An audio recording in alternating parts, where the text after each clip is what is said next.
In the opulent aerial metropolis of Byzantium resided Damilola Karpov. While a skilled drone operator, his soul felt chained by his work at Big Biz Media.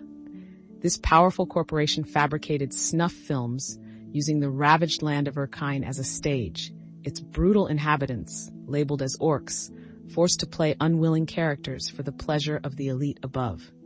Damilola's worldview remained untested until a fateful mission cast him into the unforgiving landscape of Erkine. It was here, amid the supposed savage orcs, that he stumbled upon Isa, a female orc whose spirit seemed more refined than his pampered countrymen. As fear twisted into intrigue, their worlds began to merge. His eyes opened. Damilola saw truth beneath the Byzantines' carefully crafted illusions. They lived a lie, anesthetized by brutal entertainment. Orcs weren't mindless monsters, and he'd spent his life peddling propaganda masked as news. The more he understood about Isa and her kin, the more disgusted he became with his role. Damilola made a radical decision: abandon the false safety of Byzantium, helping Isa flee Erkine's oppressive clutches. Though an uncertain future awaited, he understood their journey might bring purpose his sterile life craved. The once complicit drone operator was becoming a rebel, an unlikely advocate for those vilified below. His transformation from pawn to participant wasn't swift or painless. Damilola wrestled with doubt and disillusionment as the pair sought a space less poisoned by power and prejudice.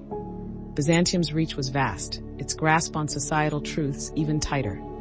Yet as each hardship etched itself onto his being, his determination deepened. He learned new languages, harsh barks of Orcish, whispers of survival tactics whispered against the wasteland wind.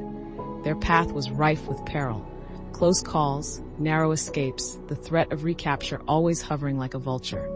Damilola bore scars he never had as a cog in the Big B's machine, yet there was an unsettling lightness within him.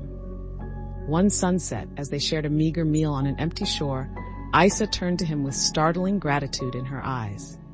She acknowledged her surprise with his actions, a debt unasked for yet repaid with unwavering loyalty. It was then he realized the Orc princess and the Byzantium defector, forging a bond forged in defiance and fueled by a hope yet to be realized. Word spreads of a maverick among the drones, the Orc with a human heart. These tiny flickers of resistance in an interconnected world might not shatter empires, but they could create new cracks. Though Byzantium might seem eternal, Damilola now knew nothing was guaranteed. Maybe, just maybe, his story could plant one of the seeds that would make even the grandest structures topple.